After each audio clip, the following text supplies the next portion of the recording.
నెమ్మదిగా తీరా చెవి తెగిపోతుంది.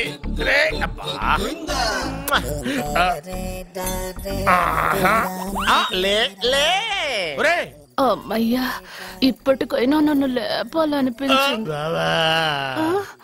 ఎవరండి మిమ్మల్ని నన్ను కట్టేసింది? నేనేనండి. ఎందుకు? జాతకం చెప్తాను కడతారండి. మరి అన్ని దోసుకెళ్ళిపోతాను కట్టేహాను. కాకపోతే దానికంటే ముందు నాకు ఒక ఇంపార్టెంట్ పని ఉంది. దున్నపోతా పక్కలో పడుకున్నావేంట్రా?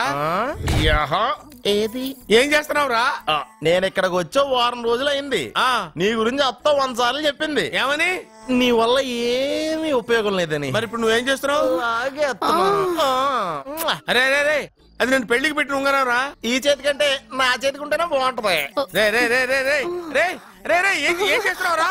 అమ్మో రే చెయ్యిరా. వీణ వయసు ఏంటారు అక్కడ? రే రే రే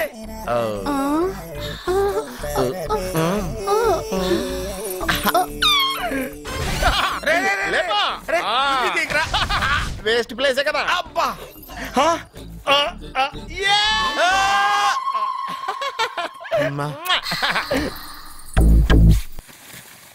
వీడున్న చోట కనక వర్షం కురుస్తుందన్నారు, ఇదేనా? అయి నా జాతకం పేపర్లు కాదు. రిజర్వ్ బ్యాంక్ లో పనిచేసే క్యాషియర్ ఇంటికి ఒకసారి దొంగతనానికి వెళ్ళాను. అక్కడ ఆడి జాతకం పేపర్లు తప్ప నాకు ఆడు చూస్తే ఫ్యాట్ గా ఉన్నాడు. నువ్వేమో 30+, ఆడేమో 50+. నువ్వు వీడిని మైనస్ చేసేసి మీ ఇంటికి వస్తున్నాడే 20+. ఆయన ప్లస్ చేసుకున్నావు అనుకో, నీ లైఫ్ హ్యాపీగా ఉంటది. నీ చేత్తో భోజనం తిన్నాను కాబట్టి మావేగా నీకు ఇచ్చిన లైసెన్స్ వదిలేసి వెళ్ళిపోతున్నాను సెంటిమెంట్ గాని. వెళ్ళొస్తానే. సారీ. అర్జునా అర్జునా రే అర్జునా అర్జున్. ఎందుకు అరుస్తారు? నేను పిలుస్తాను. అర్జునా. నేను అర్జునా అని అంత గట్టిగా పిలిచినా రాలేదు. అది అర్జునా అని పిలవగానే సైమని వచ్చేసావేంట్రా? ఈ పరమానందాన్ని పరమపితగా చేసింది ఎవరు? ఇంకెవడ్రా? ఆ కిడ్నీలో స్టోన్ గాడు. అబ్బా, నేను ముందే చెప్పాను బావా. ఏమని? వెనక ప్రాబ్లం వస్తుంది, జాగ్రత్త అని చెప్పావా? చెప్పినా నేను వెళ్ళలేదా?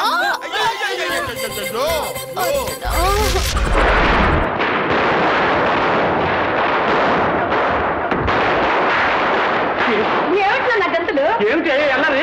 అల్లరి కాదు నాన్న, దీపావళి కాదు, టపాకాయలు కాల్చిపోతే ఎలా? కొంప కూడా కాల్చమే తీరిపోతుంది. ఆ నరకాసురుడు ఎప్పుడు చచ్చాడో నాకు తెలియదు గాని ఈ డాండాం తప్పులు దుబారా ఖర్చులతో ప్రతి సంవత్సరం వాడి పేరు చెప్పుకున్నాను. నేను తస్తున్నానే. ఏమిటి ఇదేమిటండి? పండగ కూడా దీపాలు అర్పిస్తున్నారు, మీకేమన్నా మర్చిపోయిందా? నోర్మై, సచ్చి చెడి సంపాదించిన డబ్బంతా ఏ విధంగా తగలబెడుతున్నారు. బయట టపాకాయలు వెలిగించి అది తగలబెడుతుంది, ఇంట్లో చౌరికి ఒత్తులకి నువ్వు తగలబెడుతున్నావు. ఇన్ని దీపాలు ఎవరు వెలిగించమన్నారు నిన్ను? దానికంటే ఆ తులసి కోట దగ్గర ఒక్క దీపం వెలిగించి దండం పెట్టుకోకూడదు? పుణ్యం వస్తుంది. సర్లేండి, చూడండి మీరు కూడా కాకర పొత్తు కాల్చండి, కాస్త పుణ్యం. నేను కూడా కాలుస్తాను కాకర పువ్వు. ఏడి సుపుత్రుడేడి? వాడేం తగలబెడుతున్నాడు? మధ్యాహ్నం బాబ్జీతో వెళ్ళాడు. తగలబెట్టండి, అందరూ తగలబెట్టండి. రే బాబ్జీ, బాబ్జీ లోపలికి రా బాబు, కాఫీ తీసుకుంది కానీ. వద్దులండి, ఈవేళ దీపావళి కదా, పెద్దవారికి నమస్కారం పెడదామని వచ్చాను. నమస్కారం అండి. నువ్వు కూడా కలిసి నేను వస్తానండి. పండగ పూట కూడా అచ్చోసిన అంబోతులే ఊరి వెంట పడి తిరుగుతున్నావా? అదేమిటన్నా, ఫటాఫట్ అని ఒక కొత్త రకం సినిమా వచ్చింది, అది చూసి వస్తున్నాను. ఏమిటది? ఫటాఫట్. అవును, ఏడవలేకపోయావు. ఇంట్లో వీళ్ళు, బయట నువ్వు ఇలా డబుల్ ప్రోగ్రాం పెట్టి నన్ను కాల్చు తింటున్నారు ఎవరా? రై, నీకు బుద్ధి ఎప్పుడు వస్తుందరా? అంత గబ్బక్కలు అడిగితే నేనేలా చెప్పను. సిగ్గున్నా లేదురా?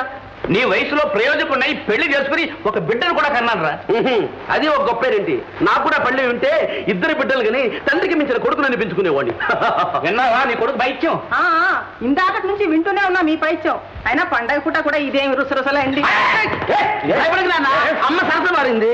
ఈ కాకరపు బొత్తు వెలుగులో నిన్ను చూస్తుంటే నా మతి తారాదువలా ఎగిరిపోతుంది. అదే నవ్వు కరకరా నవ్విని నన్ను మింగేస్తోంది. భాగ్యం, నీ దివ్య దర్శనం కోసం ఉమెన్స్ కాలేజ్ చుట్టూ విష్ణు చక్రంలా ఎన్నిసార్లు తిరిగానో తెలుసా? అక్కడ తిరిగితే ఏం లాభం? మా నాన్న నన్ను కాలేజీ నుంచి మాన్పించేశాడుగా. Very good. అంటే ఒళ్ళే ఫ్రీ అన్నమాట. అలా ఊరికి ఇంట్లో కూర్చునే బదులు గంటకు ప్రేమ లేఖ రాయొచ్చుగా నాకు. రాస్తే అందించే వాళ్ళు ఎవరున్నారు? అది పాయింట్ అనుకో. సాయంత్రం చల్లబడ్డాక అలా పార్క్ వచ్చే ఉంటే వెచ్చగా ప్రేమించుకోవచ్చుగా.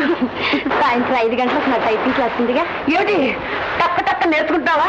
నేర్చుకుంటావా నాకు నేర్పుడు కానీ. ఏంటంటే చాలా అనీజీగా ఫీల్ అయిపోతున్నారా? పెద్ద బాబుని ఎదిరించి పెళ్లి ఎలా చేస్తారో చూస్తాను. పైగా రౌడీలను కూడా పురమాయించినట్టు వార్తలు వచ్చినాయి. వాళ్ళు ఎలా చేస్తారో మనకి ఎందుకండి, పెద్ద బాబు గారు ఎలా చేస్తారో చూడాలి మనం. పైగా అక్కడ ఉన్న వాళ్ళు అక్కడ కూడా మన ఊరు కాదండి, అందరూ పొరుగు వాళ్ళే. మనిషికి 500 తీసుకొచ్చారు. మనిషికి 500 ఇచ్చారా? లోకల్ మనకి ఎవరంట? మీరు గట్టిగా అడిగితే ఎందుకు ఎవరో మనం కూడా తెచ్చుకుందాం అంతే. ఏంట్రా అప్పుడే పేమెంట్లు సెటిల్ చేసేకండి. మా ఇద్దరు కూడా 20 ఇచ్చి అప్పుడు క్లోజ్ చేయండి. 1000 రూపాయల పొరుగు రోజులకు 500 ఇస్తున్నారు కదా, లోకల్ 1000 కూడా ఇవ్వలేరేటి? నువ్వు లోకలే కాదురా, మాకు రిలేటివ్ కూడా. ఏదైనా ప్రెజెంటేషన్ తీసుకొచ్చి ఇవ్వాల్సింది పోయి పేమెంట్ అడుగుతున్నావే. అవతల పెద్ద బాబు గారితో ఏమన్నాను బాబు, డేంజర్ ఎలవెన్స్. ఓహో, నీ బతుకే ఒక గ్యారంటీ లేదు, నీకు పేమెంట్ కూడా. ఇదిగో ఈ మ్యాటర్ డైరెక్ట్ గా బిఎస్ఎన్ఎల్ ద్వారా పెద్దబాబుకి వెళ్ళింది అనుకో, నీ కుడి చేయింపు కూడా చొక్కా వెళ్ళడతాయి.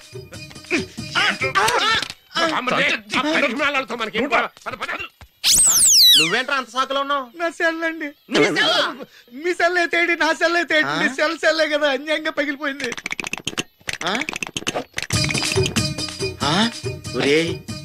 నీ సెల్ నేను కొట్టేసానని తెలుసుకుని ఇంకో సెల్ కొనుక్కుని మెయింటైన్ చేస్తా కూడా నన్ను ఎదవని చేస్తావా?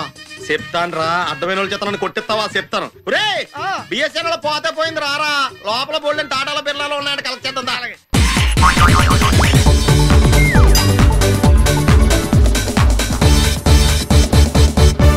నువ్వు నీ ఆరోగ్యం చూసుకుని వాడు కూడా అప్పుడప్పుడు సంతోషపెడుతుండు. ఏ ఇప్పుడు ఎక్కడున్నారండి ఆయన? వస్తున్నాడులే. వస్తున్నాడా? అయ్యో నా మొగుడు వస్తున్నాడట. ఎవడది పీటీ ఉషాలో పరిగెత్తున్నాడు? ఆయన ఒక బాక్సర్, ఊరికి చూసెడుతున్నాడు. చూసెళ్తున్నాడా?